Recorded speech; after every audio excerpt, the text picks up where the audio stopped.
आगे बढ़ते हैं और कल आने वाले नंबर्स की बात करते हैं। कल निफ्टी के 3 नंबर आएंगे, एफ&ओ के 6 नंबर आएंगे। तो क्या हम और ख़राब खबर के लिए तैयार हो जाएं, ये जानने की कोशिश करते हैं। यतिन है हमारे साथ, मंगलम है हमारे साथ, उपासना है हमारे साथ और दीपाली है हमारे साथ। तो ये सारे के सारे नंबर्स हम एक एक करके प्रीव्यू करेंगे। सबसे पहले हम बात करते हैं सबसे बड़े स्टॉक की, जो है HDFC बैंक। यतिन के पास चलते हैं, उसके बाद मंगलम के पास जाएंगे। यतिन, HDFC बैंक क्या एक्सपेक्ट करें? जी, तो अगर हम HDFC बैंक की बात करें तो जो CNBC आवास का पोल है वो ये सजेस्ट कर रहा है कि जो ग्रोथ रहेगी वो लो सिंगल डिजिट में रह सकती है। नेट इंटरेस्ट इनकम की बात करें तो 30,770 करोड़ रुपए का एक्सपेक्टेशन है, जो एक 8% की ग्रोथ होगी ईयर ऑन ईयर बेसिस पे। प्री प्रोविजनिंग प्रॉफिट्स की बात करें तो इस क्वार्टर प्रोविजनिंग बढ़ने की आशा है, जिसके कारण जो पीपॉप का लेवल है लगभग 25,000 करोड़ रुपए के आसपास होगा। एक 6% की growth year on year basis पे आपको दिखाई पड़ेगी। नेट प्रॉफिट की बात करें तो 16,535 करोड़ रुपए का आपको अनुमान यहाँ दिख रहा है पोल में, जो लगभग फ्लैट है ईयर ऑन ईयर बेसिस पे। सबसे अहम जो 4-5 फिगर्स है वो आपके सामने रख देता हूँ एक्सपेक्टेशंस के हिसाब से। नेट इंटरेस्ट मार्जिन स्टेबल रहने चाहिए, स्टैंड अलोन बेसिस पे 3.45% के आसपास नेट इंटरेस्ट मार्जिन रहने चाहिए। एसेट क्वालिटी लगभग स्टेबल रहनी चाहिए। डिपॉजिट ग्रोथ जो है ब्रोकरेज का अनुमान लगभग 16-17% का है और लोन ग्रोथ केवल 5% का है, क्योंकि कंपनी अपना LDR रेशियो जो है वो इंप्रूव कर रही है। प्रोविजन जैसे मैंने कहा थोड़ा बहुत एलिवेटेड रहने वाला है क्वार्टर में, लेकिन कॉस्ट रेशियोज इस क्वार्टर में थोड़े बहुत अंडर कंट्रोल रहेंगे, मार्जिन स्टेबल रहेंगे और सबसे अहम बात जो एसेट क्वालिटी है, यहाँ ट्रेंड्स आपको थोड़े बहुत पॉजिटिव साइड पे नज़र आते हुए दिख सकते हैं।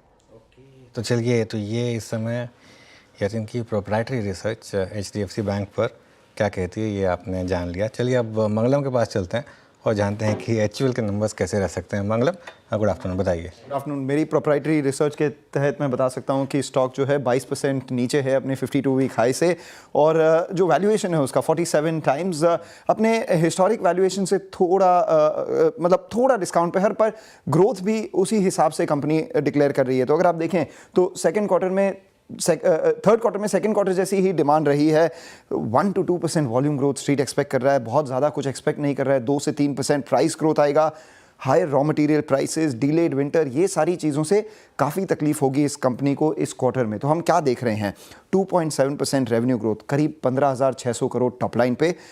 एबिटा ग्रो करेगा just 1.7%, close to around 3,600 crore. Margin हो गए करीब 23% के आसपास, और नेट प्रॉफिट जो है 2.5% से ग्रो करेगा। तो बहुत फीबल सेट ऑफ नंबर्स हम एक्सपेक्ट कर रहे हैं इस टाइम, पर नंबर्स से ज़्यादा कमेंट्री हम देखेंगे। मैनेजमेंट क्या कह रहा है डिमांड के चलते, क्या कोई अनाउंसमेंट आ सकती है M&A के जैसी, या कमेंट्री उनके आइसक्रीम बिजनेस को कब वो डीमर्ज करके सेपरेटली लिस्ट करेंगे, वो सारी चीज़ें ज़्यादा इंपॉर्टेंट होगी, ना कि सिर्फ ये रिपोर्टेड नंबर्स, क्योंकि रिपोर्टेड नंबर्स में कुछ बहुत ज़्यादा आशा स्ट्रीट नहीं कर रहा है इस बार। Okay, meanwhile Nifty below 23,000। आप ये लास्ट मेरे ख्याल से शायद जून में हमने ये देखा होगा 23,000 के नीचे निफ्टी को, और अब हम 23,000 के नीचे ट्रेड कर रहे हैं। मैं क्विकली से डेट निकालने की कोशिश कर रहा हूँ, एग्जैक्ट डेट जब हम लास्ट 23,000 के नीचे थे। देखिए, हम बात भी कर रहे थे कि एकदम से एक कैंडल में निफ्टी, 6 जून के बाद पहली बार हम 23,000 के नीचे ट्रेड कर रहे हैं। चलिए, 6 जून है, 7 जून है, जून का पहला हफ्ता है, मेन मोटा मोटी बात तो ये है। तो करीब करीब 7 महीने के लो पर इस समय अब आपको निफ्टी आता हुआ दिखाई देगा, और 23,000 के अब हम नीचे ट्रेड कर रहे हैं। तो टेक्निकली सीरीज़ का लो, और ये अगेन वही बात है कि मार्केट में इवेंचुअली बड़ा ट्रेंड टेक ओवर करेगा। काउंटर ट्रेंड रैली, और वीरो अब तो मतलब हम 20 तक भी नहीं गए, 10 डेमा से ही निफ्टी, बैंक निफ्टी दोनों फिसल गए। और I think in case of Nifty हमने लो तोड़े हैं। बैंक निफ्टी के केस में आई थिंक अभी भी सीरीज़ का लो थोड़ा बाकी होगा, लेकिन वो भी ज़्यादा टाइम तक बचने वाला है नहीं मेरे ख्याल से, जिस तरीके का मार्केट का टेक्सचर है। बैंक निफ्टी का लो 47,898 था, तो यहाँ से करीब करीब और 600 पॉइंट दूर है, लेकिन वो भी आई थिंक मुझे लग रहा है जिस तरीके से मार्केट बैठ रहा है वो भी शायद टूटने की तैयारी हो रही है। थोड़ा सा रिजल्ट प्रीव्यू का हम थोड़ा सा एक ब्रेक दे रहे हैं इस समय, मतलब पॉज दे रहे हैं, क्योंकि मार्केट में एकदम से बड़ा ब्रेकडाउन आया। बिल्कुल सही आपने अनुज। 7 जून के बाद पहली बार निफ्टी बिलो 23,000 की जोन। अनुज, ये सुबह और आप मैं शाम को रोज़ बात भी करते हैं, स्टैट्स देखते हैं, ये जो 3.25 लाख कॉन्ट्रैक्ट FIs के शॉर्ट थे, क्या कुछ समय के लिए, क्योंकि नो डाउट अबाउट दैट कि ये सारा का सारा प्रेशर वही है, एफआईएस ने इंडियन मार्केट्स के लिए अपने आप को बहुत ज़्यादा नेगेटिवली प्लेस किया। मेरे ख्याल से 333 जो है वो पिछले 2 साल के सबसे ज़्यादा शॉर्ट हैं, पर वो अभी भी कैपिटलाइज कर रहे हैं, मतलब उनके जहन में अभी और नीचे लेवल है। देखिए वीरू, मैं एक चीज़ बताऊं, बहुत लोगों के मन में अभी भी एक धारणा चल रही है कि डोनाल्ड ट्रंप का आना मतलब चाइना के लिए नेगेटिव और इंडिया के लिए पॉजिटिव। आई थिंक ट्रंप जिस तरीके के बिजनेसमैन हैं, ये उसका एग्जैक्ट उल्टा भी हो सकता है। और आई थिंक ये हमने डिस्कस भी किया था कि ट्रंप चाइना के अगेंस्ट नहीं है, वो यूएसए के फेवर में, और वो ऐसी डील करेंगे जो शायद यूएस के फेवर में हो। उससे अगर चीन का भी थोड़ा फ़ायदा हो जाए तो वो अलग बात है, लेकिन ये ऑटोमेटिकली एज्यूम करना कि ट्रंप हमारे लिए अच्छे होंगे, आई थिंक थोड़ा सा जल्दबाजी होगी।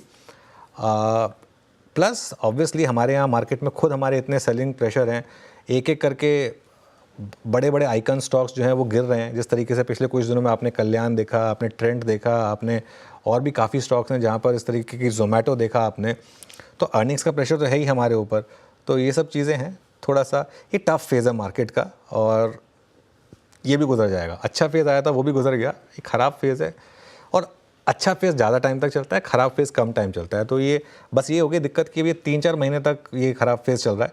थोड़ी सी इसने लोगों की एनर्जी भी काफ़ी सैप करी होगी इस फेज़ ने, और अब हम 23,000 पर हैं। मेरे ख्याल से इन लेवल्स पर वीरू थोड़ा सा प्योरली अगर आप लॉन्ग टर्म इन्वेस्टर हैं तो निफ्टी के ETF और कुछ नहीं तो वहाँ पर कुछ बाइंग मेरे ख्याल से बनती है, क्योंकि देखिए एग्जैक्ट बॉटम तो आप कभी नहीं पकड़ पाएंगे। हो सकता है एक बार के लिए हम 22,500 22,000 पे चले जाएं, ये भी पॉसिबल है, लेकिन इवेंचुअली तो हम ऑल टाइम हाई रिक्लेम करेंगे, नए हाइज भी बनाएंगे, जो मार्केट में होता रहा है पिछले 20 साल से होता रहा है, आगे भी होगा। लेकिन आगे बढ़ते हैं और चलिए कुछ और नंबर्स की बात कर लेते हैं फिर वीरू, क्योंकि अब थोड़ा सा स्टेबिलिटी आ रही है 23,000 के आसपास। उपासना के पास चलते हैं और जानते हैं कि पॉलीकैब के नंबर्स कैसे रहेंगे। उपासना, गुड आफ्टरनून, बताइए। ओवरऑल हम एक्सपेक्ट कर रहे हैं अच्छा रिजल्ट पॉलीकैब इंडिया से। रेवेन्यू ग्रोथ स्ट्रॉन्ग रहेगा, ईयर ऑन ईयर बेसिस 24% हम एस्टिमेट कर रहे हैं। एबिटा मार्जिन्स लेकिन अंडर प्रेशर रहेगी, 110 बेसिस पॉइंट्स हम एक्सपेक्ट कर रहे हैं कि अराउंड 12% के आसपास आए, और पैट ग्रोथ हम एस्टिमेट कर रहे हैं अराउंड 8%। अभी Q3 का देखा जाए तो ओवरऑल केबल डिमांड काफ़ी अच्छी रही, गवर्नमेंट की केपेक्स एक्टिविटीज़ के रिवाइवल की वजह से। कंपनी की एक्सपोर्ट बुक की बात करें तो उसमें भी हम एक्सपेक्ट कर रहे हैं कि कुछ इम्प्रूवमेंट आए, क्योंकि लास्ट 3 क्वार्टर्स ये अंडर प्रेशर थी। अभी कंपनी का की सेगमेंट जो कि वायर एंड केबल सेगमेंट है, उसमें नुवामा एस्टिमेट कर रहा है कि ऑलमोस्ट 20% जितना स्ट्रॉन्ग ग्रोथ आएगा, जो कि मेनली केबल डिवीजन से आएगा, और वायर डिवीजन से लोअर ग्रोथ आएगा अराउंड 10 to 12%, क्योंकि लोअर वायर डिमांड की वजह से, जो कि मेनली रही क्योंकि चैनल डीस्टॉकिंग, कॉपर प्राइस सॉफ्टनिंग की वजह से दिखाई दी। अभी मार्जिन्स की बात करें ये सेगमेंट में, वो भी अंडर प्रेशर हम एक्सपेक्ट कर रहे हैं, क्योंकि मेनली कॉपर प्राइस वॉलेटिलिटी की वजह से। अभी मैनेजमेंट कमेंट्री में सबसे 3 इंपॉर्टेंट चीज़ें हम कल देखेंगे, जैसे कि कंपनी का अपडेटेड गाइडेंस उनके केबल एंड वायर डिवीजन और FMEG सेगमेंट में। सेकेंडली, डिमांड आउटलुक जो मैनेजमेंट अपना बताएगा उनके डोमेस्टिक और एक्सपोर्ट मार्केट, और मोस्ट इम्पॉर्टेंटली ऑल्सो हम अपडेट देखेंगे जो मैनेजमेंट बता रहा है अपने कैपेसिटी एक्सपांशन प्लान्स में। सो ये 3 चीज़ें हम काफ़ी गौर से देखेंगे कंपनी के मैनेजमेंट कमेंट्री के बाद, जो आएगी Q3 FY25 नंबर्स रिलीज़ करने के बाद कल। सो ओवरऑल हम एक्सपेक्ट कर रहे हैं अच्छा रिजल्ट पॉलीकैब इंडिया से। ये तो बात हुई पॉलीकैब की। अब चलते दीपाली की ओर, और कोफोर्ज और परसिस्टेंट के नतीजे कैसे रह सकते हैं वो बताएंगे। दीपाली बताइए। In fact mid cap IT space में अगर 2 companies earning wise out perform कर सकती हैं तो वो कोफोर्ज और परसिस्टेंट है। और कोफोर्ज की अगर प्रिसाइसली बात करें तो पॉजिटिव सरप्राइजेस भी आ सकते हैं, नंबर्स अच्छे एक्सपेक्टेड है कोफोर्ज से। पहले अगर आप स्टॉक की परफॉर्मेंस भी देखेंगे तो मई में इसने 52 वीक क्लोज टच किए थे, और वहाँ से 83-84% का मूवी ऑलरेडी दिखा चुका है। नंबर्स अच्छे इसलिए रह सकते हैं क्योंकि जो इनका BFS सेगमेंट है और जो इंश्योरेंस सेगमेंट है वो काफ़ी अच्छा परफॉर्म कर रहा है। वहाँ पर स्ट्रॉन्ग ऑफरिंग्स की वजह से जो डिमांड रिकवरी देखने को मिल रही है दोनों सेगमेंट में, उसका एडवांटेज कोफोर्ज को आते हुए दिखाई देगा। ऑर्गेनिक बिजनेस ओवरऑल जो कोफोर्ज का है वो भी काफ़ी अच्छी शेप में है। एक और इंपॉर्टेंट चीज़ जो सिग्निटी का एक्विजिशन कंपनी ने किया है, वहाँ पर जो अर्ली क्रॉस सेलिंग इनिशिएटिव्स हैं उसका बेनिफिट मिलेगा, और इनफैक्ट सिग्निटी का जो टर्न अराउंड है वो एक्सपेक्टेशन से पहले होने की पॉसिबिलिटी है। जो कॉन्स्टेंट करेंसी रेवेन्यू ग्रोथ है वो 4.9% आ सकती है बढ़कर सीक्वेंशियल बेसिस पे, तो अच्छे नंबर्स रिपोर्ट कर सकती है कोफोर्ज। वहीं अगर मार्जिन देखेंगे तो मार्जिन भी सीक्वेंशियल बेसिस पे काफ़ी इंप्रूव हो सकते हैं। 13.7% के मार्जिन कोफोर्ज से एक्सपेक्टेड है वर्सेज 11.1% जो मार्जिन पिछले क्वार्टर में कंपनी ने रिपोर्ट किए थे। मार्जिन बेहतर इसलिए रह सकते हैं क्योंकि बाकी कंपनियों की तरह इन्होंने इस क्वार्टर में वेज हाइक नहीं किया। इनफैक्ट फर्स्ट हाफ में वेज हाइक कर दिया था, तो एब्सेंस ऑफ वेज हाइक की वजह से मार्जिन में इंप्रूवमेंट दिख रही है। और साथ ही साथ जो मर्जर इन्होंने किया है सिग्निटी के साथ,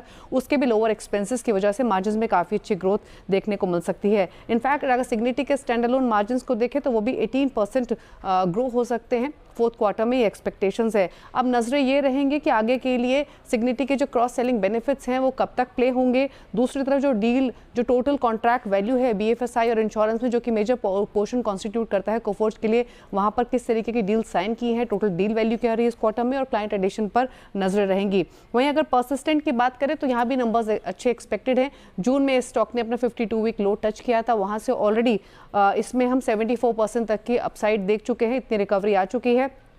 constant currency revenue growth sequential basis पे 4% ग्रो हो सकती है परसिस्टेंट की। जो हेल्थ केयर सेगमेंट है वो ग्रोथ को लीड करेगा, और साथ ही जो बाकी की वर्टिकल्स भी हैं कंपनी के, वो भी FY26 में काफ़ी अच्छा परफॉर्म कर सकते हैं। हाईटेक एक सेगमेंट है जहां पर रिकवरी एंटिसिपेटेड है।